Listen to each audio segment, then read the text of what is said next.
তারা ভেবেছিল যে শিবিরের পথ চলাকে বন্ধ করে দিতে পারবে না। ইসলামী ছাত্র শিবির এটা প্রমাণ করেছে যে কোনো বাধা বিপত্তি মোকাবেলা করে শিবির তার পথ এগিয়ে চলতে পারে। ইসলামী ছাত্র শিবিরের যাত্রা শুরু হওয়ার পরে ইসলামী ছাত্র শিবির যখন 6 ফেব্রুয়ারি প্রতিষ্ঠিত হয় 1977 সালে, এরপর থেকে যখন ক্যাম্পাসগুলোতে শিবির তার কার্যক্রম শুরু করে, আমরা দেখতে পাই যে মাসখানেকের মাথায় আসলে শিবির হামলার শিকার হয়। যে ক্যাম্পাসে শিবির প্রতিষ্ঠা হয়েছে সে ক্যাম্পাসের কিছু নামধারী ছাত্র শিবিরের উপর আক্রমণ করে।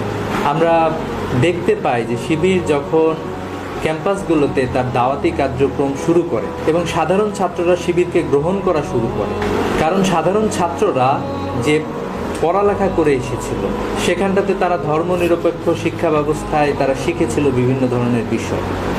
কিন্তু শিবির যখন ক্যাম্পাসে দিনের দাওয়াত দেওয়া শুরু, সাধারণ ছাত্ররা এটাকে খুব ভালোভাবে গ্রহণ করে। ফলশ্রুতিতে আমরা দেখতে পাই যে মাত্র কয়েক বছরের মাথায় সারা দেশের প্রত্যেকটা ক্যাম্পাসে সবচেয়ে জনপ্রিয় সংগঠন হয়ে ওঠে বাংলাদেশ ইসলামী ছাত্র শিবির।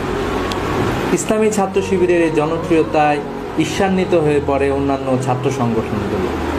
আসলে একটা মুসলিম দেশের বিভিন্ন আদর্শের রাজনীতি করে আমাদের ক্যাম্পাসগুলোতে, কিন্তু ইসলাম নিয়ে এরকম ইসলামের সামগ্রিক দাওয়াত দেওয়ার বিষয়টা ক্যাম্পাসে সেভাবে প্রচলিত ছিল না। তারা ভেবেছিল যে ইসলামকে তারা মসজিদের মধ্যে আবদ্ধ রাখবে, কিন্তু ইসলামী ছাত্র শিবির তাদের এই আকাঙ্ক্ষাকে ভেঙে দিয়েছিল।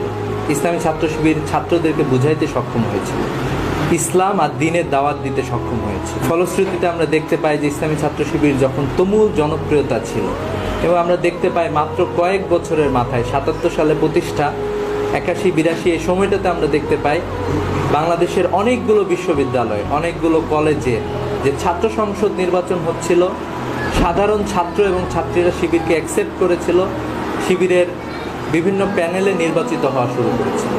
এরকম একটি প্রেক্ষাপটে আমরা দেখতে পাই যে 11ই মার্চ 1982 সালে একটি বাংলাদেশের ইতিহাসে একটি কলঙ্কজনক ঘটনা ঘটে যায়। ইসলামী ছাত্র শিবিরের কর্মীরা পৃথিবীর শ্রেষ্ঠতম আদর্শের দাওয়াত দিতে গিয়ে ক্যাম্পাসে সাধারণ ছাত্রদেরকে আমাদের সংগঠনের দিকে আহ্বান জানাইতে গিয়ে, ইসলামের দিকে আহ্বান জানাইতে গিয়ে আমরা দেখতে পাই যে আমাদের 4 জন ভাইকে শাহাদাত বরণ করতে হয়। একটি মুসলিম দেশে এরকমটা হওয়ার কথা ছিল না, কিন্তু আমরা এরকম দুঃখজনক ঘটনা দেখতে পাই। আমরা এরকম বর্বরচিত ঘটনা শিবিরের বিরুদ্ধে এই হত্যাযজ্ঞ সম্পূর্ণ হয়। তারা ভেবেছিল যে শিবিরের পথ চলাকে বন্ধ করে দিতে পারবে না, সাধারণ ছাত্ররা ভয় পেয়ে যাবে, এবং ইসলামী ছাত্র শিবির এটা প্রমাণ করেছে যে কোনো বাধা বিপত্তি মোকাবেলা করে শিবির তার পথ এগিয়ে চলতে পারে। আমাদের ভাইরা আমাদেরকে সে শিক্ষাই দিয়ে গিয়েছে।